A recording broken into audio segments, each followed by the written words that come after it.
弟兄姊妹平安，今天是2025年的9月18号。今天的经文是诗篇113篇，出埃及记23章第1节到第9节，罗马书第3章第1节到第8节。今天要跟大家分享的主题是公义。某个政党创办人贪污渎职，这个事实呢，在台湾引起了许多的讨论。当然，另外一方面呢，也引发了教会界里面对组织内担任公职身份的人是否按照公义正理来办事情，这样的一个自省检讨的声浪。是的，当我们说上帝是公义的，那我们必须，他会按照他的公义来审判世人。那基督徒呢，就应当要反省我们的处事为人呢，是否按照上帝的公义作为标准。在牧会的当中，经常会遇到会友或是朋友的家庭，他们有遗产纠纷。在这个时候呢，除了牧师会建议他们按照民法的规范去做评判、去做思考之外，牧师会问几个问题。在这个遗产的分配当中，谁决定了分配的原则？谁拿的最多？谁主管了遗产的使用权？还有一些问题。然后其实厘清了这几件事情之后，这当中什么人有问题，什么人是没有公义的，没有照公义行事，其实就一清二楚的了。出埃及的以色列人过去在埃及的生活其实是没有上帝的公义，是因为他们不认识上帝。在出埃及记20章记载了摩西宣告了上帝的十诫之后，开始了教导，要求以色列人要行公义，要好怜悯，要与上帝同行。出埃及记23章第1节到第9节，经文这样说道：不可散布谣言，不可作伪证来袒护有罪的人，不可附和多数作恶或歪曲正义，也不可在诉讼上面偏袒穷人。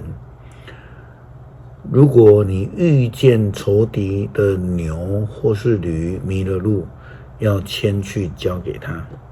如果仇敌的驴负载跌倒，要帮他把驴呢扶起来，拉起来，不可走开。不可在诉讼上面屈枉穷人，不可诬告，不可杀害正直无辜的人，因为我一定会惩罚做这种恶事的人。不可收贿赂，因为贿赂会使人瞎了眼。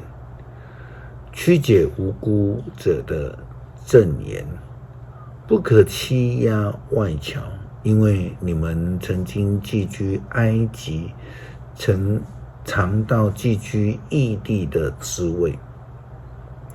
不可贪人便宜不可欺压人更不可以偏袒人其实这个就是上帝公义的基本原则。保罗在写信给罗马教会的书信当中也提到了犹太人的割礼不能称是犹太人的优点，除非他们真的是行事公义，有上帝的形象。罗马书第3章第1节到第8节，保罗这样提到。照这样说，犹太人有什么地方胜过外邦人呢？割礼又有什么价值呢？事实上，各方面都有。第一，上帝把他的信息交托给了犹太人，即使他们当中有背信的，上帝就因此不信实了吗？当然不。虽然人人都虚谎，上帝还是真实的。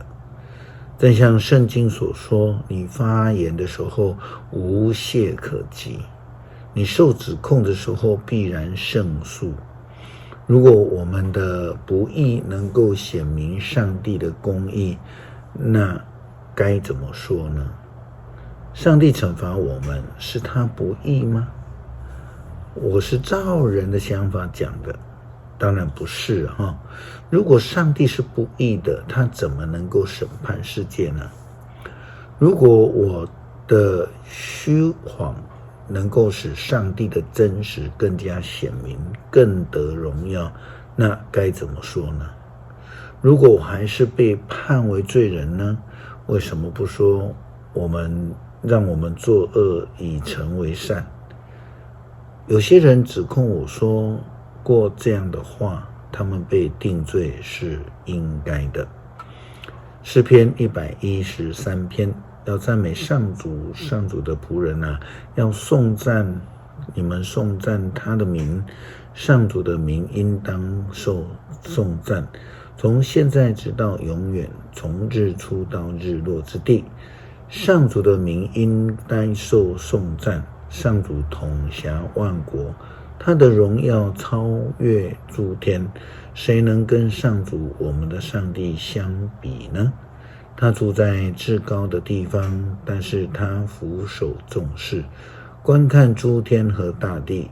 他从尘埃里提拔穷苦人，他从粪土里救拔贫乏人，使他们得以陪伴王子，得以跟本国的王子同坐。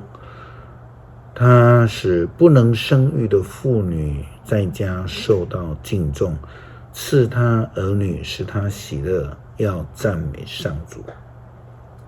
恳求慈爱的主帮助我们学习上帝的公义，在行事为人上面能够见证我们是上帝所呼召的。